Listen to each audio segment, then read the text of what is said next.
Shana Tova.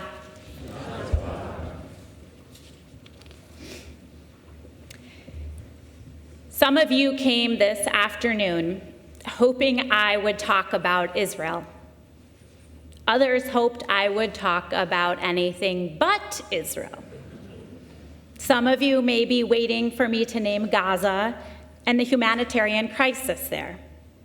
Others want me to focus on anti-Semitism and the vigilance of simply being Jewish that has become a part of our daily lives. Some of you came hoping, consciously or not, that I would take your side, that I would affirm your opinion. All of that, I know, comes from a deep desire to feel seen and heard. And yet, what I see in your faces this afternoon is something that I've noticed all throughout the year. In the notes you send after sermons, in the emails about programs, in the conversations in the lobby. The questions aren't only, what guidance does Torah offer us here? More often, they're asking, did you affirm me or not? That longing is deeply human, especially when the stakes feel high. The passion is real, and so is the pain. What's missing, though, is a shared frame for struggling with these questions together. In this last year, people have told me they're not sure Sinai is for them anymore. Not because they've lost faith in God or stopped caring about Jewish values, but because they fear their perspectives, their questions, their struggles, their different ways of being Jewish aren't welcome here. It's painful enough that a few people have even left Sinai. What's worse, some have walked away from Judaism and Jewish peoplehood entirely. What is at stake here is not only our politics, it is our very peoplehood. And in this respect, those stakes couldn't be higher. And yet here we are on Rosh Hashanah, Hayom Harat Olam. Today the world is born. Not only a new page, but a chance to reimagine what the world and our community might be.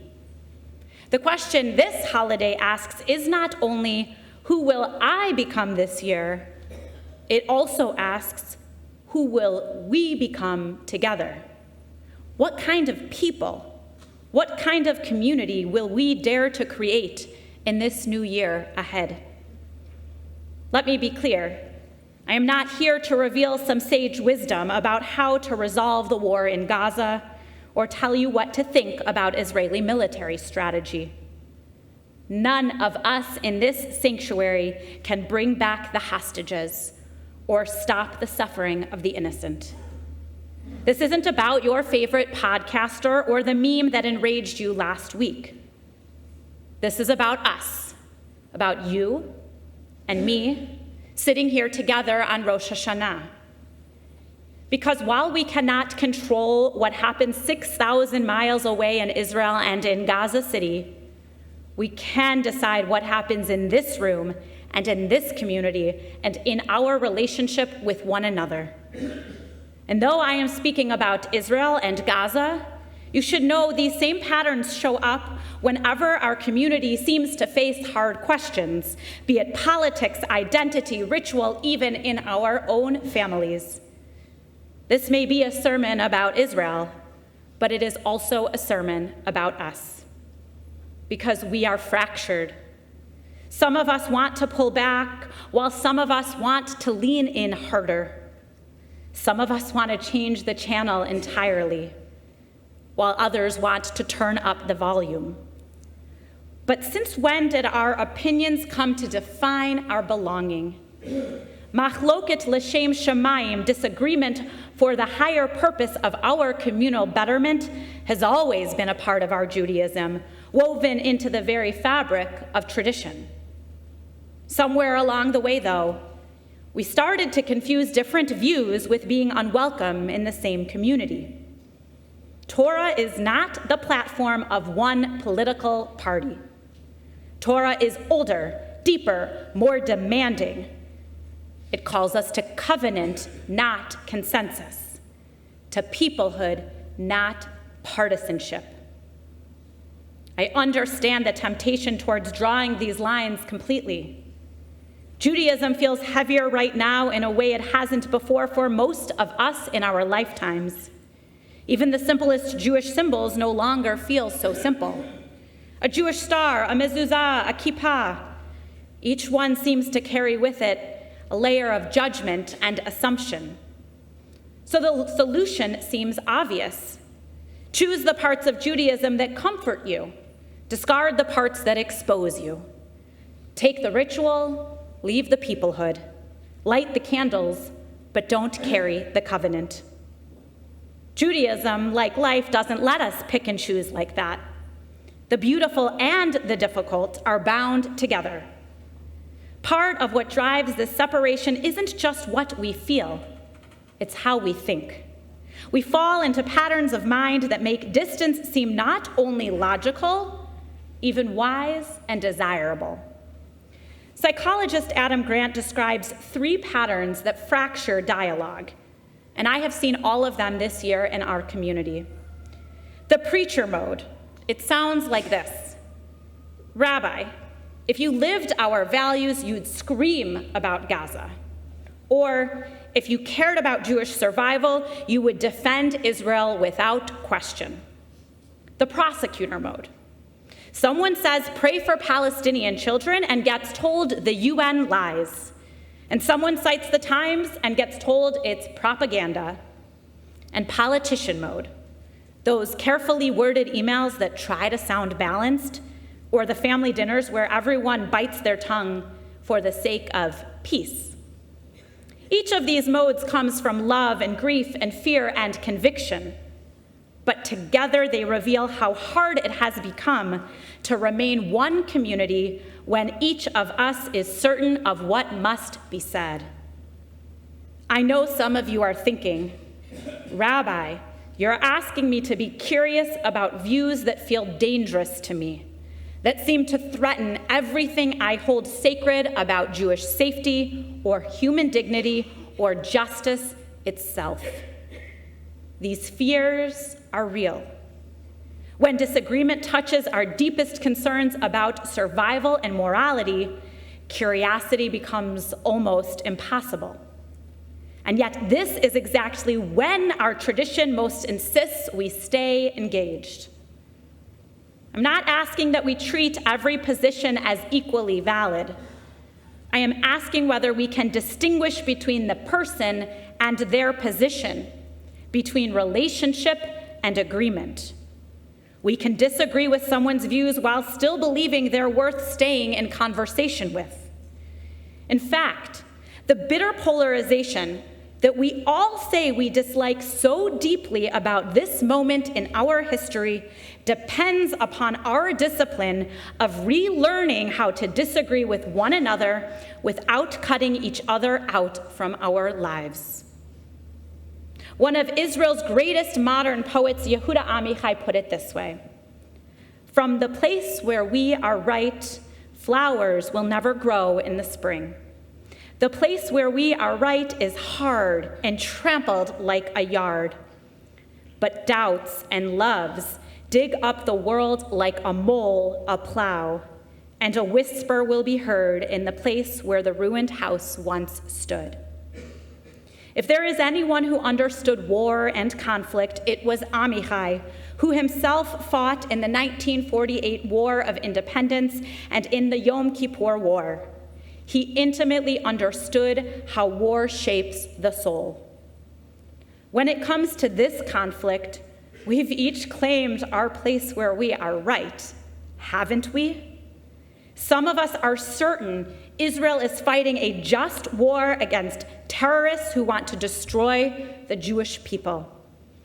Others are certain Israel is committing unconscionable acts against a trapped population. Some are certain that criticism of Israel fuels anti-Semitism.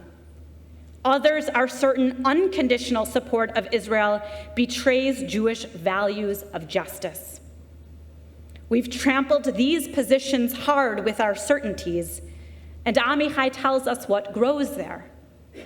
Nothing. The place where we are right is hard and trampled like a yard.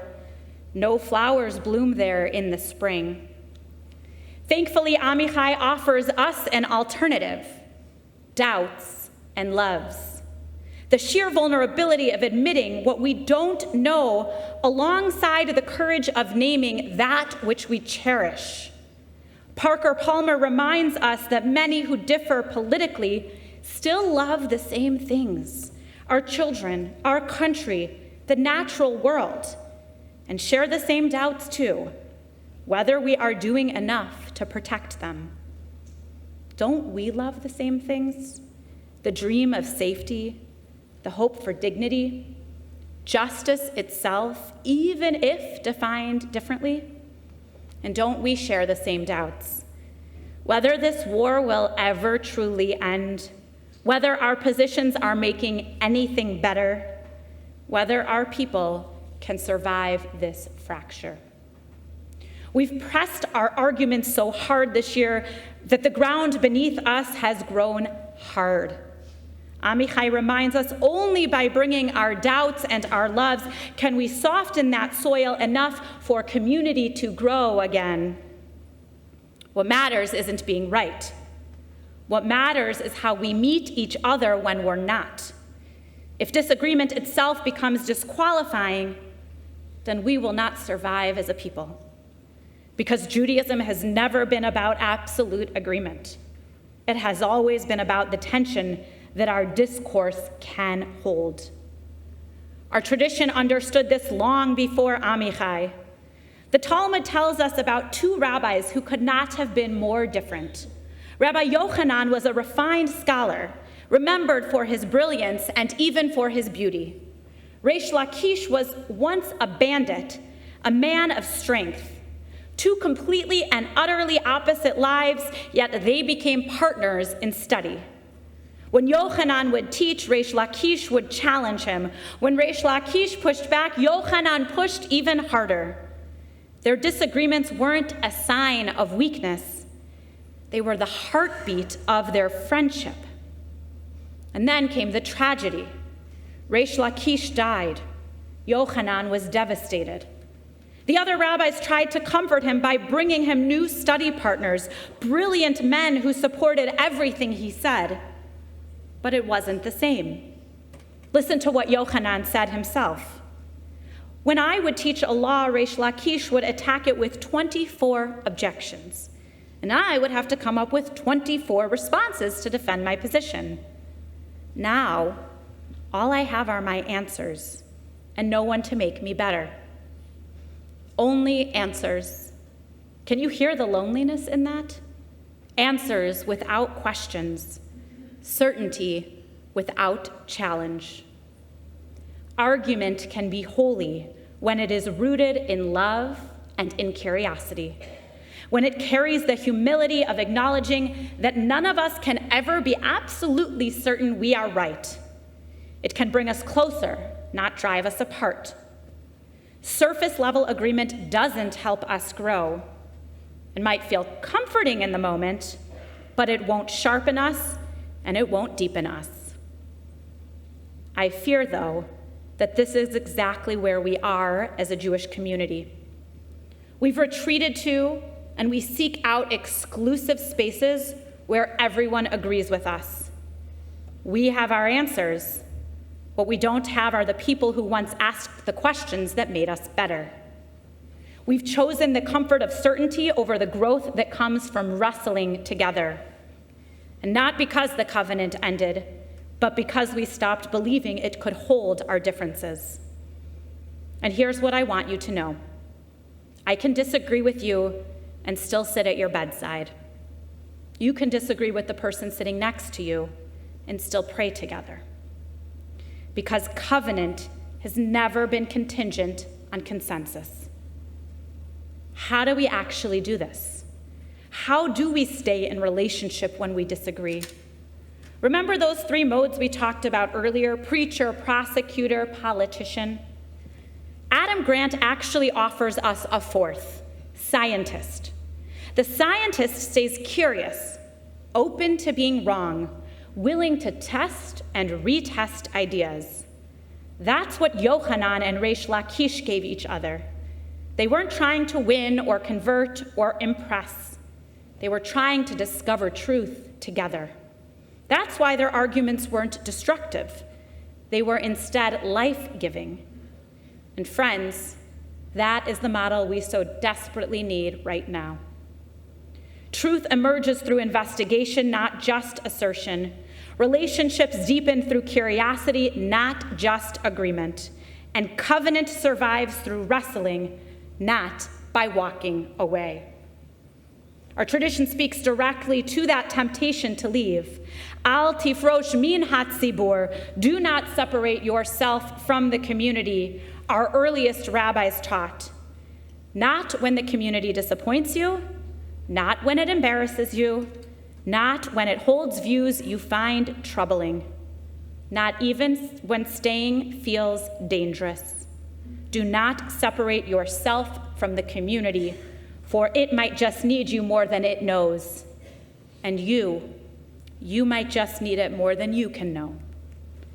And if you've already stepped away, if you're listening to this wondering whether there's still a place for you here, there is. Your questions, your struggles, your different ways of being Jewish, they belong in this conversation too. I know this might feel impossible right now. Our existence as a people does not depend on agreement. The multiplicity of views in our community isn't a bug, it's a feature. We can't take our toys out of the sandbox every time someone disagrees with us. That instinct turns every Jewish space into a test you have to pass rather than a people to whom you belong. When every conversation becomes a debate to win, a case to prove, or a performance to perfect, walking away starts to feel like the only sane choice. But what if? What if we tried a different way? What if instead of starting from judgment, we started from curiosity? When your neighbor says Israel is committing genocide, instead of launching into a defense of Israel's right to protect itself, might you try, I want to understand how you're seeing this. What sources are shaping your perspective? What would justice look like to you? When a close friend says anyone criticizing Israel right now is contributing to anti-Semitism, instead of agreeing or disagreeing, might you try, I can see how frightening this moment feels. Help me understand what anti-Semitism looks like to you right now. When your child comes home from college saying Zionism is racism, instead of lecturing them about Jewish history, might you try, that's a painful thing for me to hear. Can you help me understand what Zionism means to you? What questions are you wrestling with about your Jewish identity? I know this is exhausting work. When we feel threatened or hurt, curiosity takes real courage and energy. But this is the work that rebuilds relationships. These are not strangers. These are our people. The same people with whom we need to figure this out. Curiosity will keep us talking. Covenant keeps us bound. Let me be clear. Not every opinion belongs in sacred space. When words cross into calls for physical harm or destruction, that is no longer holy disagreement. That is incitement to violence. Short of that line, Judaism insists that the tension can hold. Perhaps the most powerful image our tradition gives us for holding all of this together is the ark itself. Our ancestors in the Torah carried not only the whole tablets of the covenant inside the ark that accompanied them on their journey to the promised land, but the shattered ones too, to teach us that brokenness and wholeness are not opposites. They are companions. They are both a part of our shared story. This year, some of our certainties about Jewish life have shattered. Some of our relationships have cracked. And yet, like our ancestors, we carry the broken alongside the whole. When the world tells us disagreement can only mean fracture, well, Judaism tells us otherwise. Holiness lives not in erasing difference, but in carrying it, all of it, together. Some of us carry grief, some of us carry joy. Both can be held in the same ark. Some of us pray with certainty, some of us pray with doubt. Both can be held in the same ark. Some of us want to hide our Judaism. Some of us want to shout it from the rooftops. Both can be held in the same ark.